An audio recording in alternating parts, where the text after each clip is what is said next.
Halo teman-teman, berjumpa lagi dengan Mimin Rio. Kali ini kita lanjutin part kedua dari Kuntilanak Sum. Oh ya teman-teman, mengadakan pertanyaan yang bisa jawab dapat hadiah uang 100.000 buat para teman-teman. Pertanyaannya, kenapa Parmin bisa dicintai oleh kuntilanak itu? Jawabnya di komentar ya teman-teman. Jangan lupa di like, komen, dan subscribe-nya. Tanpa lama-lama lagi kita ke alur ceritanya. Dan sosok itu memeluk Parmin dengan erat. Parmin mencoba memberontak sekuat tenaga, namun ketawa kekikikan oleh sosok itu.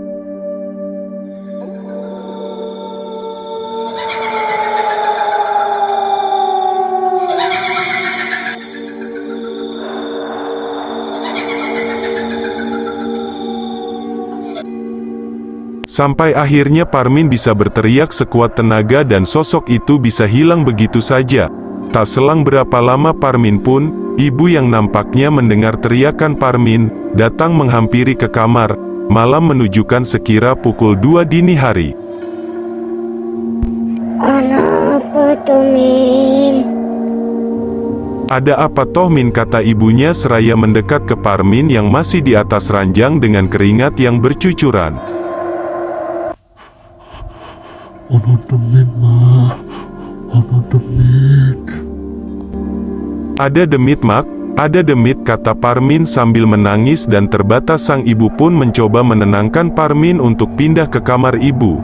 Parmin pun menurut dan meranjak dari ranjangnya dan tidur di kamar ibunya tanpa menceritakan lebih detail apa yang saja ia alami.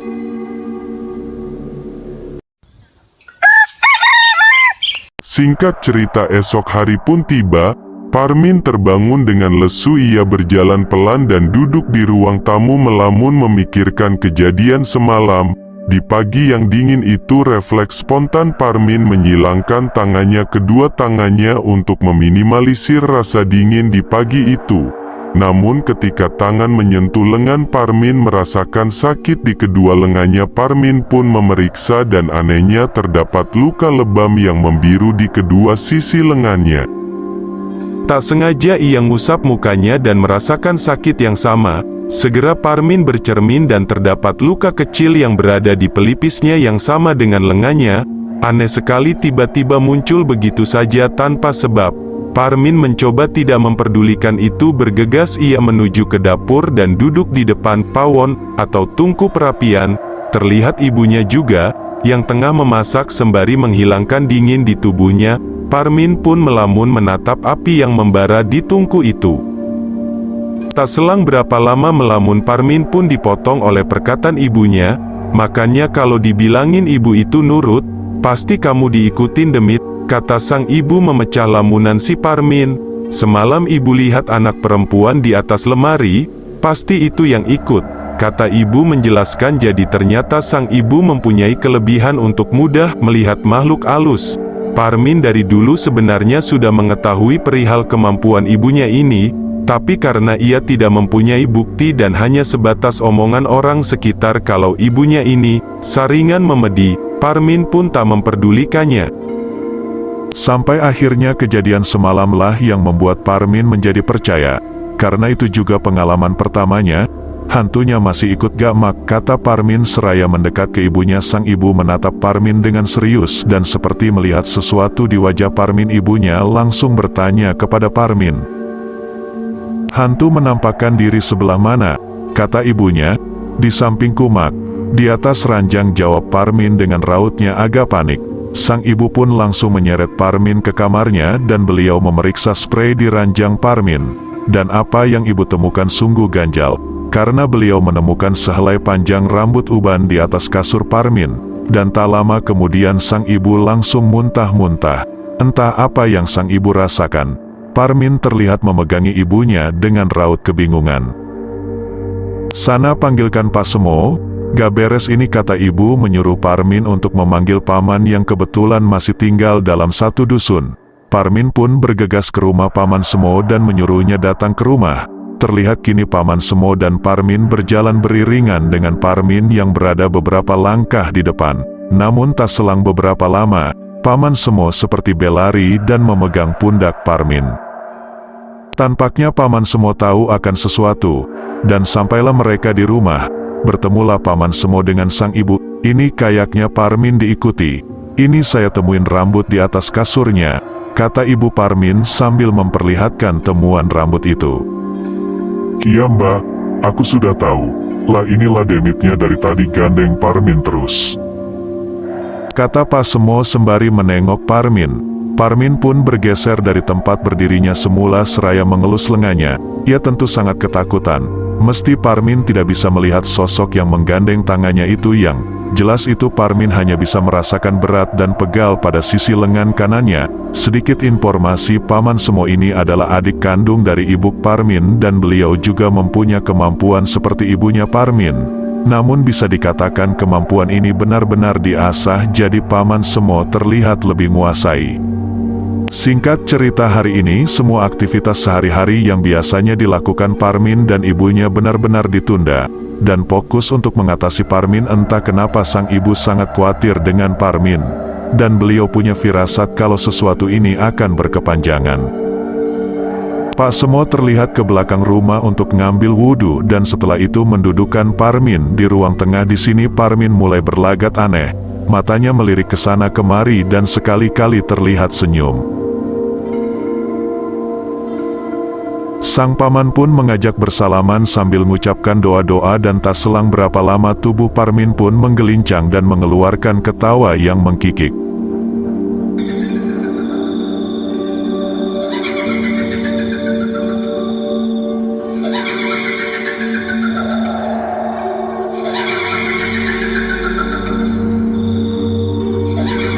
Suaranya bukan suara Parmin melainkan suara seorang wanita. Parmin kerasukan.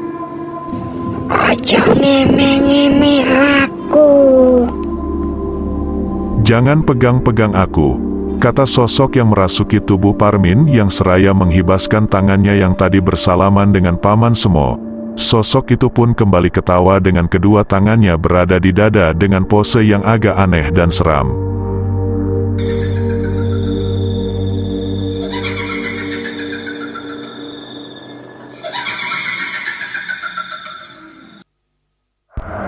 Siapa iki?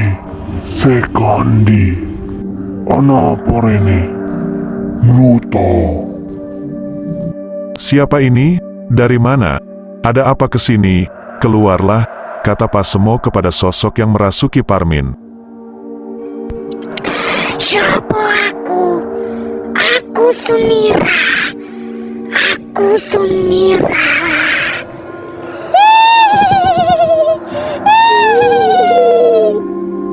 Tawa semakin tak terkendali sampai membuat tetangga Parmin berdatangan dan setelah itu Pak Semo pun memegang kepala Parmin.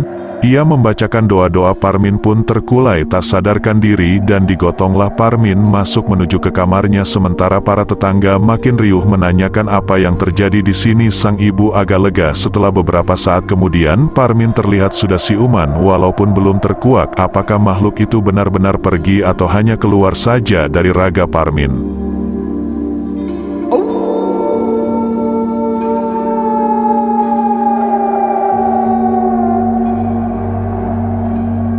Singkat cerita, malam pun tiba. Parmin pun sudah tidak merasakan berat lagi pundaknya walaupun hati masih gelisah. Takut makhluk itu datang lagi. Ibu mau nemani Parmin di kamar, tapi dia tak mau. Sebagai anak yang tidak manja, Parmin menenangkan ibunya yang menyatakan semua sudah baik-baik saja. Parmin pun meranjak tidur dengan tasbih di genggamnya. Malam itu sangat senyap dan aneh. Bahkan suara-suara binatang-binatang pun tak terdengar di telinga Parmin. Ia mulai resah dan memutuskan menyalakan radio berharap ini bisa membunuh rasa gelisahnya. Hingga tak terasa menit berganti jam. Semua siaran sudah berakhir, namun Parmin masih terjaga. Waktu sudah menunjukkan pukul 12. Parmin mencoba memejamkan matanya seraya berzikir dengan tasbihnya. Entah kenapa hatinya menjadi gusar. Pikiran tentang sosok Sumira tiba-tiba aja menguat. Ia ngerubah posisi tidurnya dan memaksa matanya untuk terpejam dan seperti ada yang mengetuk jendela. Dahinya mengerenyit, matanya memeriksa kegelapan di balik jendelanya. Terlihat samar-samar pohon trembesi yang daun bergoyang tertiup angin. Seketika bulu kuduk merinding. Ia pun segera menutup tirai, kembali melompat ke ranjangnya dan kaca jendela pun diketuk lagi. Kali ini terdengar lebih keras. Parmin kembali terperanjat, namun ia enggan memeriksanya. Ia hanya memandangi jendelanya dan mengamati karena di balik tirainya yang tipis samar-samar seperti melihat bayangan di jendelanya. Segera Parmin memalingkan pandangannya dan berzikir dengan kencang dan kini pintu kamar pun terbuka. Parmin pun siap mengembalikan badannya, tak ia benar-benar tak siap untuk melihatnya. Dan terdengar dengan nada berisik.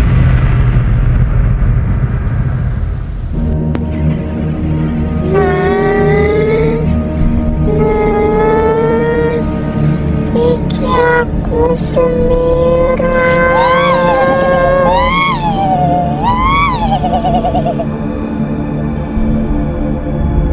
Parmin pun tentu gemenetaran dan tak tahu harus berbuat apa. Yang ia bisa hanyalah berzikir seraya memejamkan matanya. Mas, aku Sumira, Mas.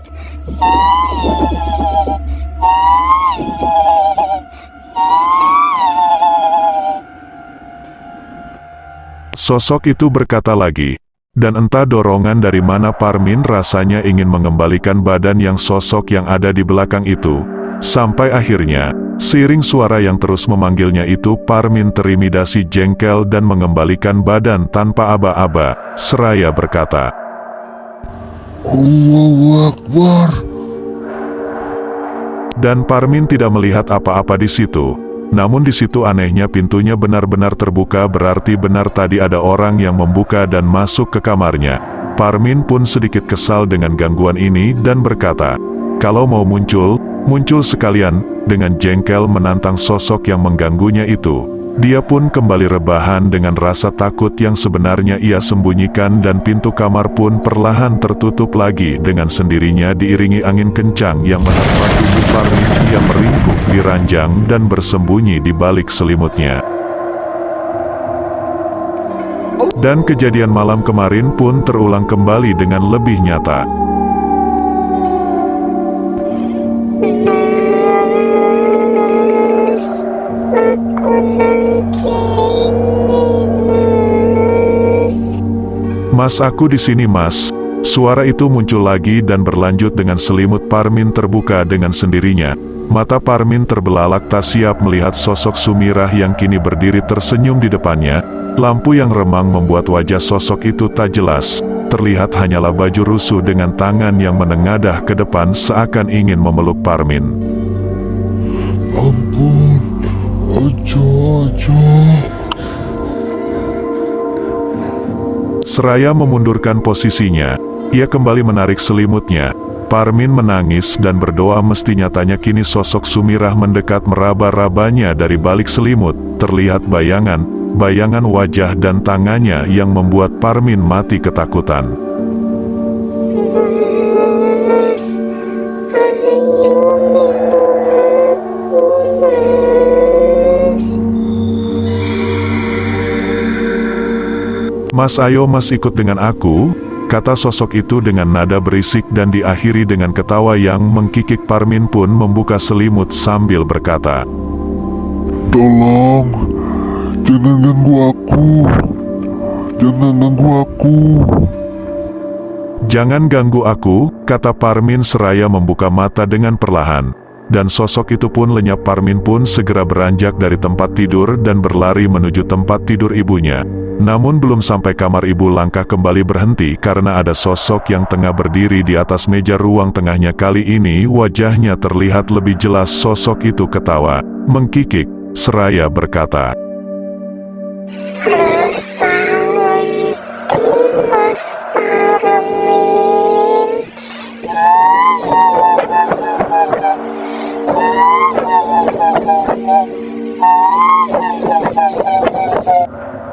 Gak usah takut Mas. Parmin pun di situ gelap dan tak sadarkan diri.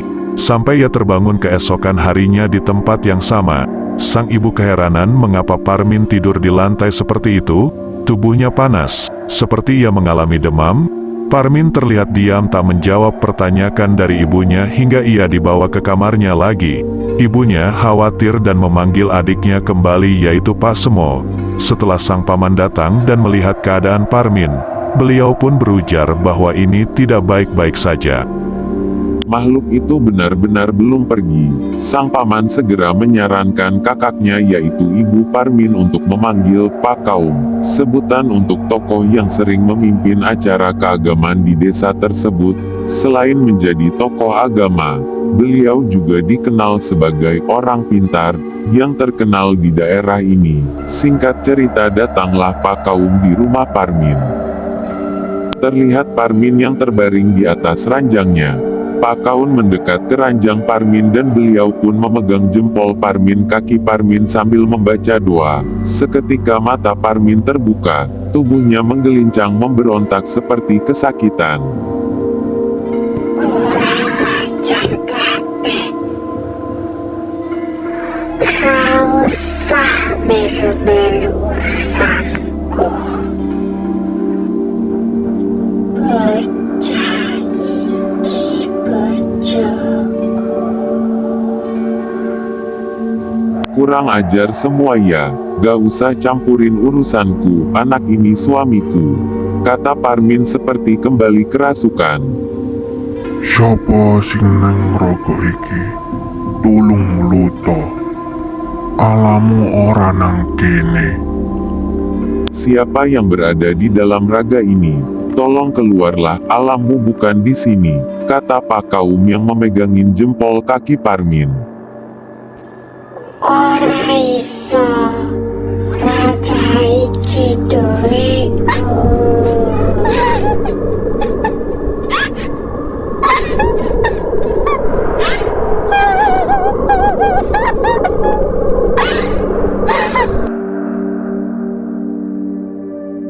Kata sosok itu yang memasuki Parmin ini menangis. Sementara kini Pak Kaum menyuruh Ibu Parmin dan Paman Semo memegang tubuh Parmin. Keluarlah, kata Pak Kaum yang memegang kepala Parmin. Ia menggerang kesakitan dan sosok yang merasuki tubuh Parmin pun keluar. Kini Parmin terlihat lemas untuk beberapa saat karena setelah itu Parmin langsung menangis memeluk ibu dan pamannya. Ia terlihat sangat bingung dan ketakutan.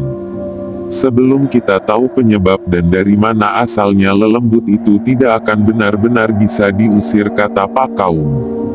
Sang ibu dan paman serta Pak Kaum mulai menanyai sedikit demi sedikit kepada Parmin dan bagaimana ia bisa bertemu dan penglihatan apa saja yang Parmin alami. Namun tak tahu pasti. Yang ia ingat adalah di sore itu ketika ia bertemu dan melemparkan senyum kepada sang wanita, ternyata ia adalah Sum Kuntilanak ini, si wilayah hutan Pinu di Sigrowong. Kenapa Parmin melemparkan senyum kepada sosok itu, tanya mereka bertiga kepada Parmin. Alasan masuk akalnya adalah Parmin tidak tahu kalau wanita itu sosok lelembut dan waktu itu Parmin yang tersenyum terlebih dahulu. Jadi menurut analisa Pak Kaum mungkin karena senyum Parmin itulah membuat makhluk itu terpikat. Dari mana Sum Kunti berasal kini sudah diketahui oleh Pak Kaum. Ibu dan Paman Semo kini tinggal penyebab yang masih semu. Pasalnya dari beberapa kasus serupa yang Pak Kaum tangani, kasus Parmin ini masih dikatakan beda dan tak biasa karena menurut beliau Parmin ini bukan hanya sekedar diikuti namun diinginkan oleh sosok tersebut. Selang beberapa lama Pak Kaum mulai membalur-baluri sudut-sudut ruangan di kamar Parmin dengan air yang sudah didoakan, berharap ini sebagai beteng agar sosok itu tidak mengganggu Parmin lagi. Diakhiri prosesi berkata bersifat sementara, karena menurutnya Kunti Sumirah ini cukup kuat, beliau berjanji akan lakukan semampunya. Dan itu sepertinya cukup berhasil meredam gangguan yang dialami Parmin. Terbukti hampir sebulan Parmin tidak lagi dirasuki atau mengaku didatangin sosok itu lagi. Walau hampir sebulan itu Parmin ambruk dan sakit, tak jelas apa penyakitnya yang ia lakukan, hanya berbaring di ranjang.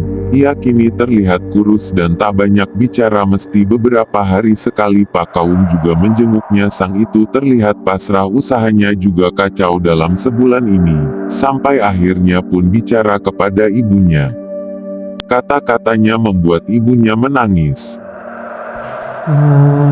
Menyang seorang tua ikhlas kewae. Buk, aku sudah tidak kuat, ikhlaskan saja aku, Buk, kata Parmin dengan rilik yang tak bertenaga. Jadi ternyata sosok Sum Kunti itu masih mendatangi, entah lewat mimpi atau nyata, dengan selalu duduk di samping ranjang Parmin. Menurutnya Sum Kunti beberapa kali berkata kalau dia menyukai dan mencintai Parmin. Sum Kunti pernah berkata kalau dia menyukai Parmin sejak pertama kali bertemu, dan juga berulang kali berkata kalau Parmin mirip dengan kekasihnya dulu. Awalnya Parmin emang menolak menyuruh Sum Kunti itu untuk pergi, namun Sum Kunti tak mau pergi, dan mengancam akan membawa malapetaka kalau Parmin menolak. Parmin pun pasrah. Hampir setiap malam ia dipeluk dan digentayangin. Kejadian itu sekira 3 hari pasca terjadi kali Sum Kunti merasuki tubuh Parmin, dan puncaknya adalah semalam, yaitu malam sebelum ia itu bercerita kepada ibunya tadi. Malam itu seperti biasa Parmin berbaring lemah di ranjangnya. Matanya terpejam, sebenarnya ia tak tidur. Sejak kedatangan Sum Kunti, Parmin hampir lupa terakhir kali ia tidur nyenyak. Ia membuka matanya untuk melihat jam yang sudah menjukam pukul 3 malam dan kembali memejamkan matanya. Tubuhnya lelah tapi ia tak benar-benar terlelap. Tak selang berapa lama angin berhembus perlahan meniupkan bau wangi bunga, entah bunga apa yang wanginya seperti ini. Entah melati, kamboja atau kenanga, yang jelas ini adalah pertanda kehadiran Sum Kunti di kamarnya. Parmin mulai menata napasnya, nampaknya ia membiasakan diri dengan kehadiran Sum Kunti walau ia tak berani menatapnya.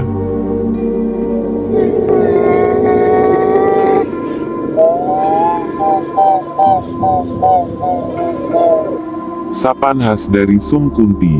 Parmin sempat membuka matanya sebentar melihat sosok itu sudah di depannya. Selimut yang menutupi tubuhnya hingga dada kini Parmin naikkan ke kepalanya. Parmin hanya terdiam menata napasnya. Ia tak berdoa karena menurutnya selama ini Sum Kunti sepertinya tidak mempan dengan doa-doa yang diucapkan Parmin.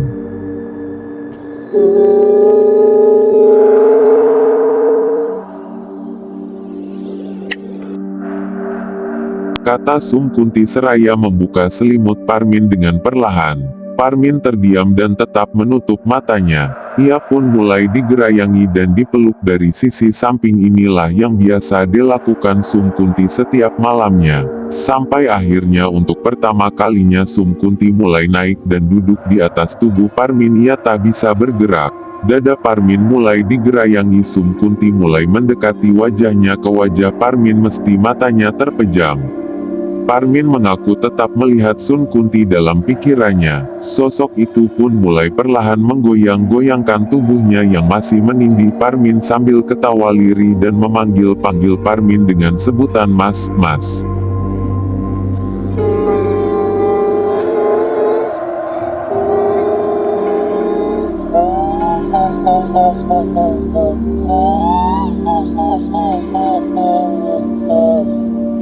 Sembari menggoyangkan tubuhnya, sosok Sum Kunti membekap mulut Parmin dan membuat Parmin membuka matanya. Sum Kunti pun berkata,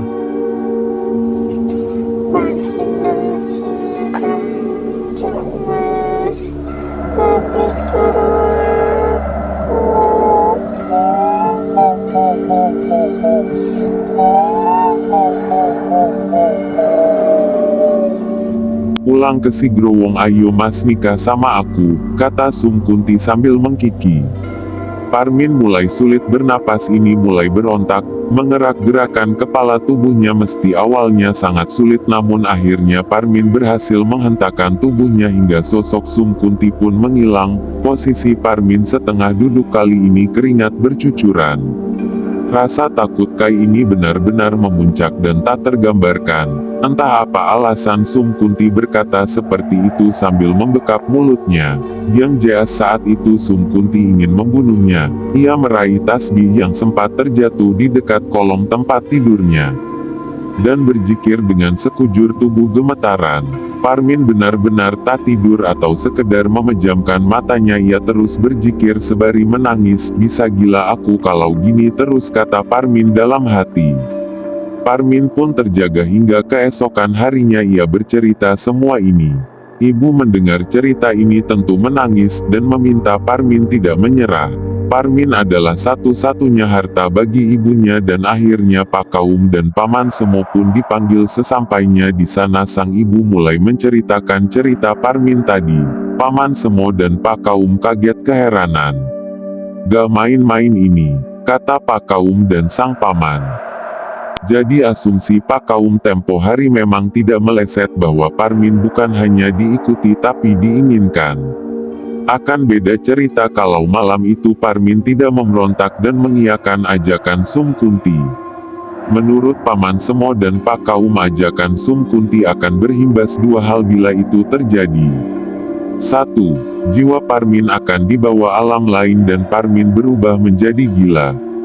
Dan kedua, Parmin akan mati dan jiwanya moksa ke alam lain dan benar-benar menikah dengan Sum Kunti. Untuk kasus ini Pak Kaum dan Paman Semo lebih condong ke imbas yang kedua dilihat dari Sum Kunti yang bekap mulut Parmin semalam. Bukan serta-merta Sum yang membunuh dengan tangannya, tapi Sum Kunti lakukan adalah membuat Parmin terpojok dan putus asa untuk mengakhiri hidupnya sendiri atau bunuh diri. Terbukti awal mulanya Parmin membuka percakapan dengan ibunya dengan berkata, "Buk, aku sudah tidak kuat, ikhlaskan saja aku." Itu adalah satu wujud keputusasan yang berhasil ditanam oleh Sum Kunti. Menurut Pak Kaum di sini hanya ruqyah sepertinya kurang cukup mengatasinya, karena penglihatan Pak Kaum berkata kalau Sum Kunti tidak berada di rumah ini, ia akan datang hanya setiap malam untuk meteror Parmin dan akan kembali ke tempat asalnya menunggu Parmin putus asa dan mengakhiri hidupnya. Tak ada kehadiran Parmin dalam pembicaraan ini, karena ia terbaring lemas di kamarnya. Setelah obrolan cukup panjang, Pak Kaum, Paman dan sang ibu masuk ke kamar Parmin. Rencana Pak Kaum mau menghadirkan Sum Kunti untuk memasuki raga Parmin dan bisa siasat Sum Kunti dengan berdialog. Tapi benar asumsi Pak Kaum bahwasanya Sum Kunti tidak ada di rumah ini. Sum Kunti tak hadir merasuki tubuh Parmin. Ada satu solusi yang tersirat di dalam pikiran Pak Kaum, yaitu ruat mayit. Dalam ilmu kepercayaan kejawen kuno, ruat mayat adalah acara selamatan mirip orang meninggal namun ditunjukkan kepada orang yang masih hidup dan sudah dinyatakan tumbal setan. Ruat mayat ini dilakukan agar orang tersebut selamat dari pertumbalan. Meskipun Pak Kaum ragu apakah ini bisa menyelamatkan Parmin, tapi ini tetap harus dilakukan.